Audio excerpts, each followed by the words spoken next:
really think what road, what exit I take here. So it's when, for example, when in that journey, in that spiritual journey, I decided for myself that I will decide for myself and I will think for myself.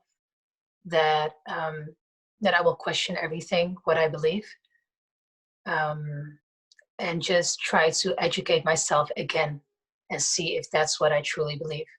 So growing up thinking psychedelics is drugs, I had to challenge my thought. I had to challenge that idea again. Like, do I really think it's a drug and it's bad for you and you can't do it? Because that's what they told me and that's what I read here.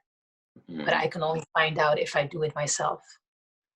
So I decided to find out for myself. And for example, with psychedelics, when I started my journey in psychedelics, I thought it's a bad thing. You know, it's something not bad, but like it's something that you don't do when you're a religious person because it goes against the will of God. And once I had my first experiences in psychedelics, my experience told me something completely different. Okay. And you know, and when you dig a bit deeper and then, you know, try to find like, hey, if I feel like this, you know, and I think it helps me in a spiritual way, why can't I find anything in religion about this? And you can find stuff in religion about this. You just need to dare yourself to search and just search in the right way, and then you can find even psychedelics and religions. Wow. Okay. Yes, I know you're privy to some of that information and knowledge there. We're gonna keep that keep that at bay just for now, because you've got kind of answered. Because the question I was going to ask was, you know, how did you find bringing in these new technologies into your life?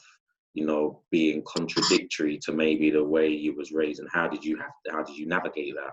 You kind of shared some of that, but yeah, you know, because where I'm coming from, you know, like myself, as I said, it was culturally not the thing that I was, you know, engaging in and supported in, getting involved in by the people around me, my loved ones, my family, you know.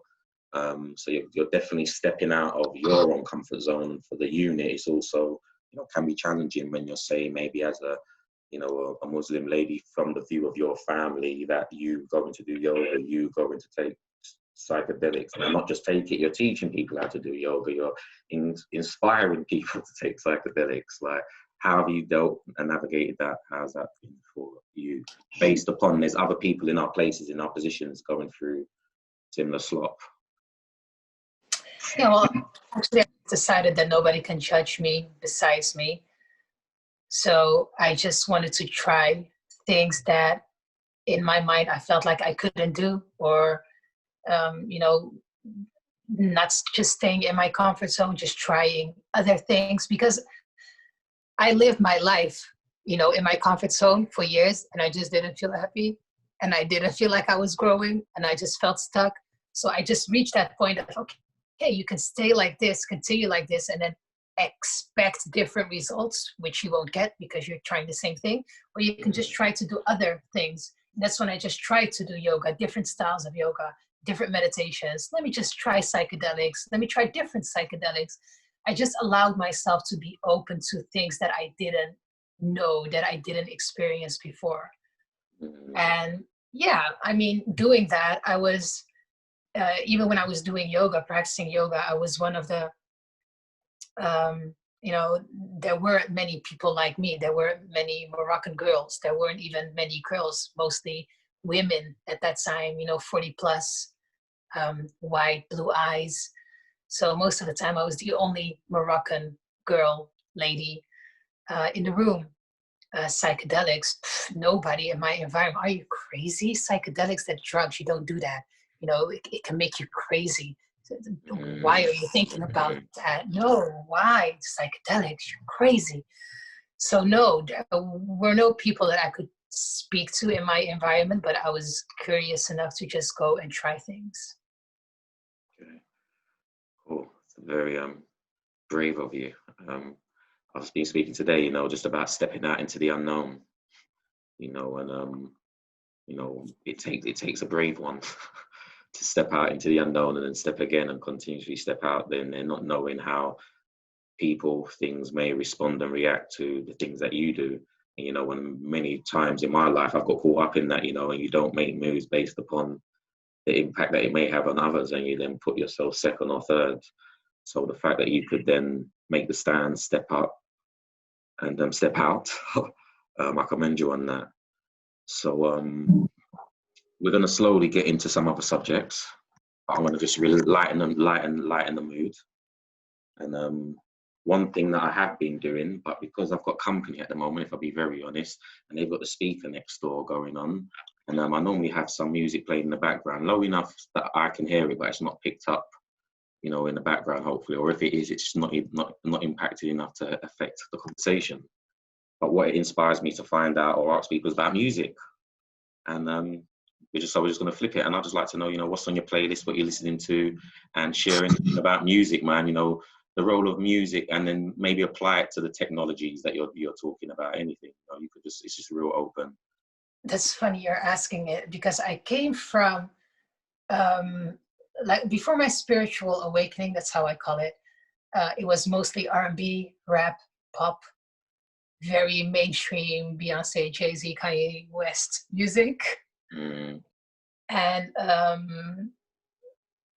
now, like after my spiritual awakening, it's more, I don't know how you call that kind of music, but it's not so much lyrics. If there's voices, it's more like voices singing, not many texts. Well, I do have text, but in languages that I don't know. Just like more alternative music that goes really well on mushroom trips and stuff. So, so just, yeah, different kind of music. Not the mainstream stuff anymore at all. Right.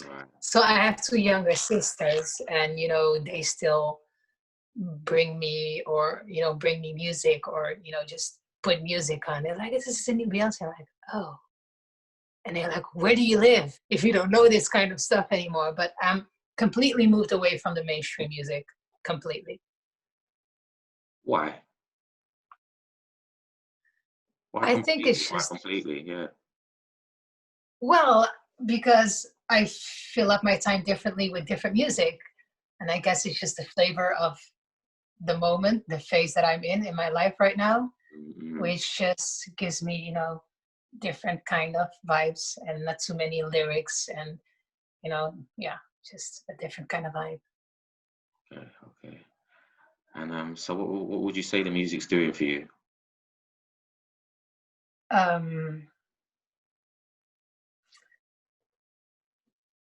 don't even know, to be honest, but I would label it as a,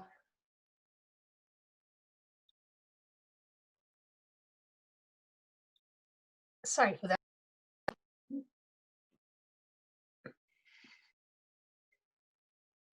Can you hear me? Yeah, sorry for that. That was my mommy calling.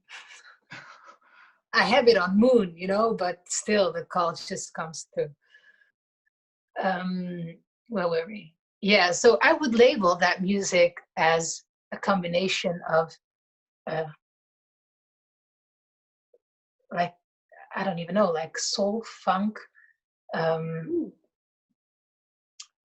Yeah, like combination. It's just music orgasm. It's just really good music. Maybe I can just show you something. Okay, cool. Yeah? Yeah, man. Okay.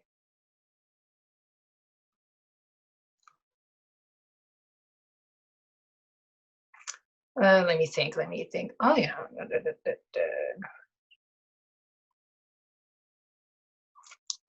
I'll go to this playlist. This is how my playlist is called. Not sure if you can see it. 2020. And what's the symbol? Mushroom. Exactly. So, listen. I keep on saying that I'm trying to push it, you know, further down the line, this conversation. And no matter what question I'm asking you or what we're conversating about, you keep bringing up the subject of psychedelics, mushrooms, you know, stuff like that.